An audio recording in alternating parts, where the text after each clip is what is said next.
কালীগঞ্জে ১২৩ foot উঁচু Bangabandhu tower ভাঙচুর করে আগুন দিয়েছে জনতা। আজাদ হোসেনের ভিডিওচিত্রে থাকছে বিস্তারিত। ঝিনাইদহের কালীগঞ্জ উপজেলার বারোবাজার এলাকায় শেখ মুজিবুর রহমানের ১২৩ ফুট উচ্চতার বঙ্গবন্ধু টাওয়ার ভাঙচুর করে আগুন দিয়েছে বিক্ষুব্ধ জনতা।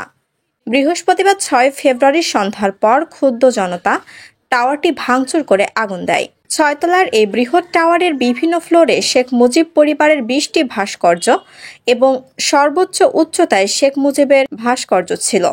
বৃহস্পতিবার সন্ধ্যা ৬টার পর বারোবাজার এলাকার শমশেরনগরে বিক্ষুব্ধ জনতা জড়ো হয়ে মিছিল নিয়ে টাওয়ারের দিকে যাত্রা শুরু করে। পরে টাওয়ারে থাকা সব ভাস্কর্য ভাঙচুর ও টাওয়ারে আগুন দেয় ক্ষুব্ধ জনতা।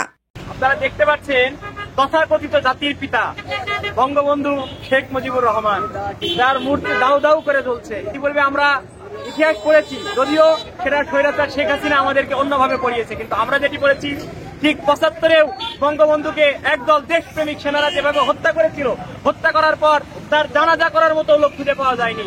ঠিক আজও আমরা সেই করুণ পরিণতি দেখতে পাচ্ছি। আজ থেকে ৬ মাস আগেও আওয়ামী লীগের নেতা কর্মীর অভাব ছিল না, কিন্তু আজ তার যে মূর্তি দাউ দাউ করে পুড়ছে, একজনও কিন্তু রক্ষা করার কেউ নাই। তাই আমি বলতে চাই, এই ইতিহাস থেকে প্রতিটা মানুষের শিক্ষা নেওয়া উচিত যে যারা রাজনীতি করবে এই বাংলার মাটিতে, জনগণের ম্যান্ডেট বুঝে যদি রাজনীতি না করতে পারে, তাদের পরিণতি এই মুজিবারের মতো হবে। এ সময় উপস্থিত জনতাকে শেখ হাসিনা বিরোধী নানা স্লোগান দিতে শোনা গেছে। শিলা আক্তার, বিজেটিভি নিউজ, ঝিনাইদহ। আপনারা সকলে অবগত আছেন, বহুল আলোচিত শমশেরনগরে যেই মুজিবের মোরালটি ছিল, ১০ তলা সমান একটি ফাউন্ডেশন তৈরি করে তারপরে তার একটি মূর্তি স্থাপিত ছিল, যেটা আমরা ৫ তারিখে চেষ্টা করেও ভাঙতে পারিনি, আগুন জ্বালিয়েছি।